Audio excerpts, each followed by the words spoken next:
오늘은 어찌 그리 아름다운지요라는 제목으로 은혜를 나누겠습니다. 시편 8편은 다윗이 쓴 시입니다. 다윗이 시편 8편을 통해서 우주 만물과 자연을 창조하신 창조주 하나님을 찬양하고 있습니다. 이 찬양의 시는 학자들은 찬양의 시 중에서도 창조의 시로 좀 더 구체적으로 분류하기도 합니다. 그런 이유가 이 시에 특별한 점이 많이 있는데요. 찬미적인 요소가 있습니다. 그리고 잠언에 많이 나오는 지혜 문화적인 요소가 있습니다. 그리고 애가적인 요소도 혼합되어 있어서 이 시를 사용할 때는 아주 포괄적으로 사용하고 있다고 생각하고 있습니다. 그리고 또 시편 8편의 또 다른 특징으로는 이스라엘의 전통이 스며들어 있어서 창세기 1장과도 연관이 있고 욥기서와도 연관이 있습니다. 창조라는 이스라엘의 중심 사상이 있기 때문에 어느 절개라도 사용하였고 그리고 정기적인 예배에도 사용하였을 것이라고 학자들은 축적하고 있습니다. 그러면 이제 시편 8편의 내용이 어떤지 함께 보시겠습니다. 우리 1절 말씀을 같이 보시겠습니다. 여호와 우리 주여, 주의 이름이 온 땅에 어찌 그리 아름지었지요. 주의 영광이 하늘을 덮었나이다.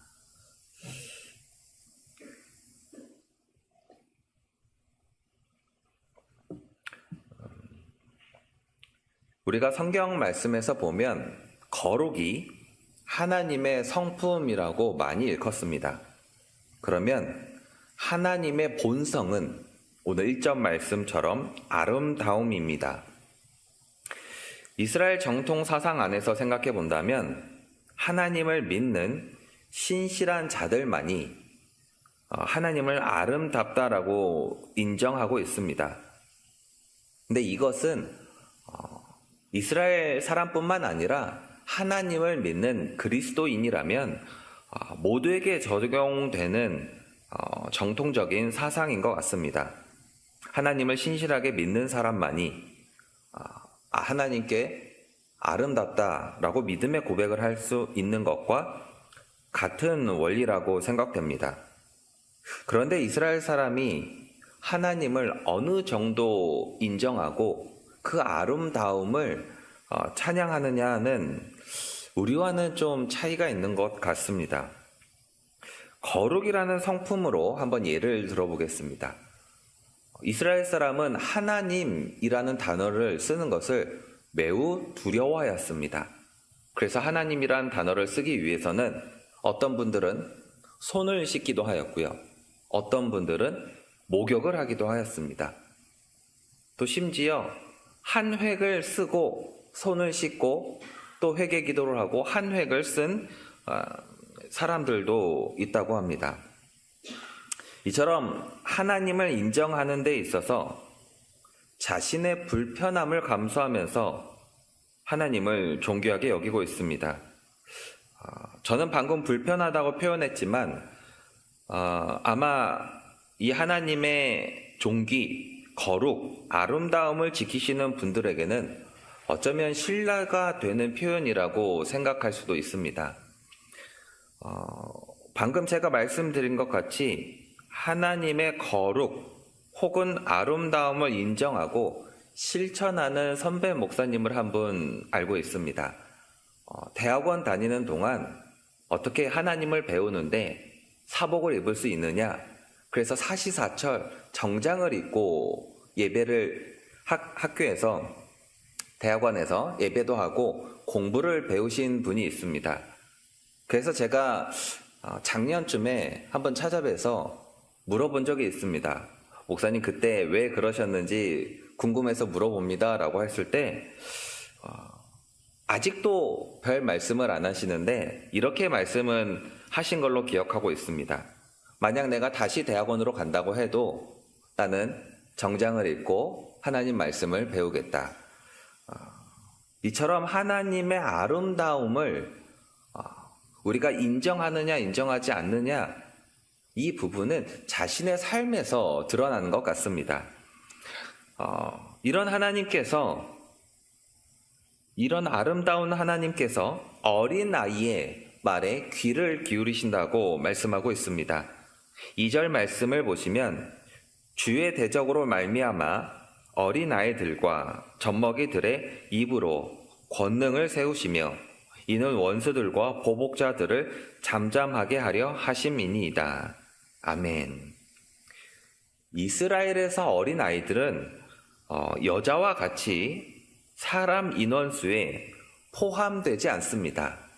그리고 또 심지어는 어린아이는 어른들의 일에 있어서, 특별히 성경에서 비추어 보면 사역에 있어서 걸림돌이 된다고 생각을 했습니다.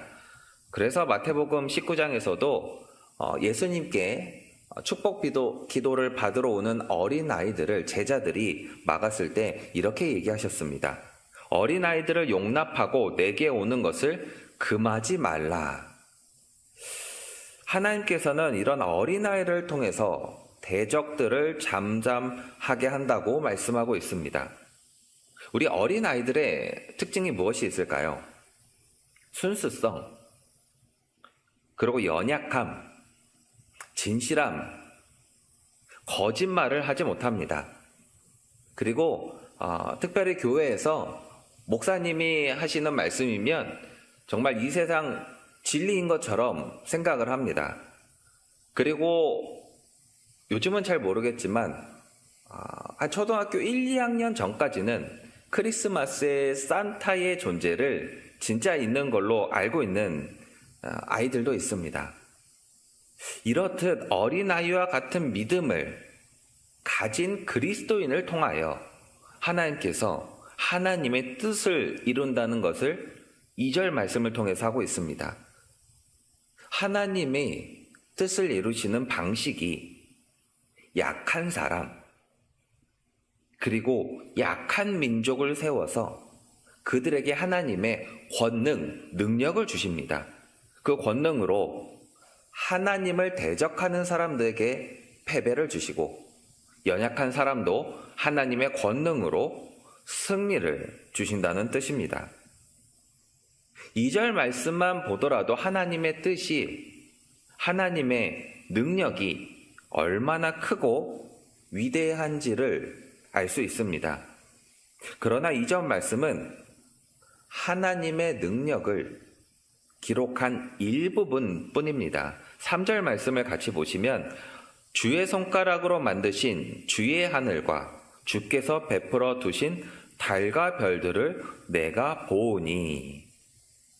다윗이 밤하늘을 보면서 하나님을 생각하였을 때 인간은 단지 창조물 중에 아주 일부분이라는 것을 깨닫게 됩니다. 3절 말씀 초반에 보시면 손가락으로 만드셨다라고 기록하고 있습니다. 인간에게 베푸신 하늘, 우리는 그 하늘의 끝이 어디인지도 모르는데 하나님께서 손가락으로 만들었다는 것을 말씀하고 있습니다. 특별히 이 하늘은 우리가 하늘을 보고 있는 그 파란 창공 너머에 있는 우주 끝까지를 얘기하고 있습니다. 지금의 현대 과학으로도 우주의 끝을 알 수 없습니다. 우리가 관측할 수 있는 범위까지만 알 수 있을 뿐입니다. 인간에게 베풀어 주신 그 끝없는 하늘과 우주를 바라볼 때 우리의 연약함, 그리고 하나님의 능력을 깨닫고 다윗이 찬양할 수밖에 없는 것을 깨달았습니다. 창조물 중에서도 우리 인간은 너무나 작고 보잘것없기 때문입니다. 그런데 여기에서 다윗은 한 가지 의문을 품습니다. 왜 손가락으로 이 세상을 만드신 분이 굳이 인간을 선택하신 것일까? 이 의문을 품고 4절 말씀을 통하여 질문을 하고 있습니다. 우리 4절 말씀을 같이 보시겠습니다. 사람이 무엇이기에 주께서 그를 생각하시며 인자가 무엇이기에 주께서 그를 돌보시나이까.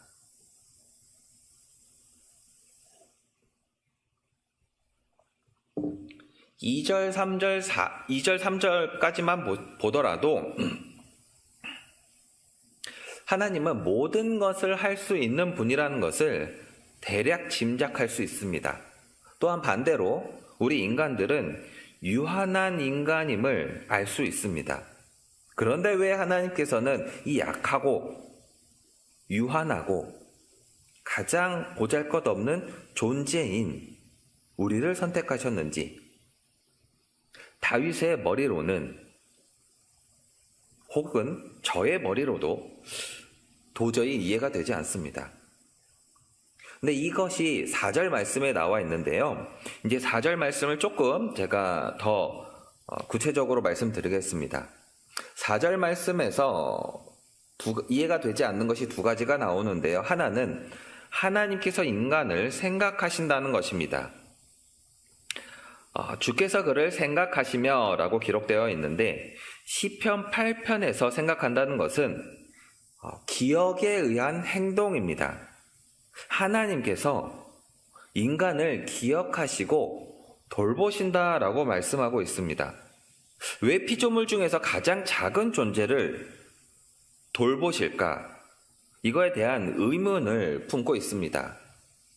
그리고 또 다른 하나는 하나님께서 우리를 찾아오시는 것입니다. 전통적인 번역으로는 주께서 그를 방문하신다입니다. 이거를 요즘의 사상으로 해석을 한다면 하나님께서 인간의 삶에, 즉 우리의 삶에 간섭하셔서 하나님의 뜻과 계획을 진행하신다는 것입니다. 이것이 더 이해하기 어려운 것입니다. 인간은 그 어떤 것과 비교해도 연약한 존재이기 때문입니다. 어린 아기가 이 세상에 태어나고 방치한다면 모든 어린 아기는 다 죽습니다.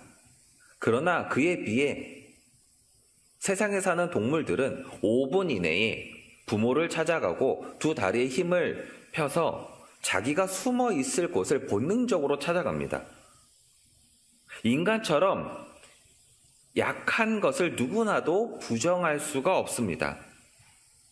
이런 어린 연약한 존재를 찾아와 주시고 돌봐주시는 데에 그치지 않고 우리를 얼마나 존귀하게 여기시는지 5절 말씀에 또 나와 있습니다. 5절 말씀을 보시면 하나님보다 조금 못하게 하시고 라고 기록되어 있습니다. 번역본마다 이 하나님을 다르게 번역하고 있습니다. 헬라어 역본들에서는 이 하나님을 천사들이라고 번역하고 있고 현대어 번역본에서는 천상들의 존재들이라고 번역하고 있습니다. 많은 성경책들마다 번역본이 다르지만 이 뜻을 해석하면 인간은 신적 존재나 초자연적 존재가 아니라는 것을 뜻하고 있습니다. 그렇기 때문에 하나님께서 신적 위엄을 상징하는 영화와 종기의 강을 씌우셔서 하나님께서 우리를 통하여 그분의 계획을 이루고 있다는 것입니다. 이 관을 씌우신 목적도 분명히 기록되어 있습니다. 6절 말씀입니다. 주의 손으로 만드신 것을 다스리게 하시고 만물을 그 발 아래 두셨으니. 이와 같은 말씀이 창세기 1장 28절에도 기록되어 있습니다. 하나님이 그들에게 복을 주시며 하나님이 그들에게 이르시되 생육하고 번성하여 땅에 충만하라. 땅을 정복하라. 바다의 물고기와 하늘의 새와 땅에 움직이는 모든 생물을 다스리라 하시니라. 하나님께서 창조하신 이 창조의 세계, 피조의 세계, 모든 피조물들을 인간이 다스리도록 하나님께서 영광의 관을 씌워주셨습니다. 하나님의 능력을 주셨고 그 능력 받은 저희들은 하나님의 말씀대로 만물을 하나님의 뜻 가운데 다스릴 수 있는 권세까지도 얻었습니다. 인간 중에서도 하나님을 신뢰하는 사람만이 하나님께 선택을 받았고 그 사람만이 영광의 관을 쓰고 하나님의 뜻을, 하나님의 계획을 이룰 수 있습니다. 그렇기 때문에 보잘것없는 우리들을 하나님의 능력을 주셨기 때문에 하나님의 아름다움을 다윗이 찬양한 것입니다. 다윗이 하나님을 찬양한 이유는 연약한 인간을 찾아와 주셨고 은혜를 베풀어 주심에 있습니다.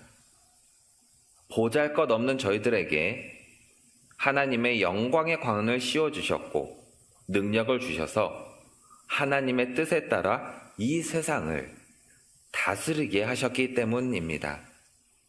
창조의 섭리를 온전히 믿었을 때 이처럼 아름다운 하나님을 찬양하는 것이 그리스도인으로서 그리고 하나님을 신실하게 믿는 다윗으로서는 지극히 정상적인 것입니다.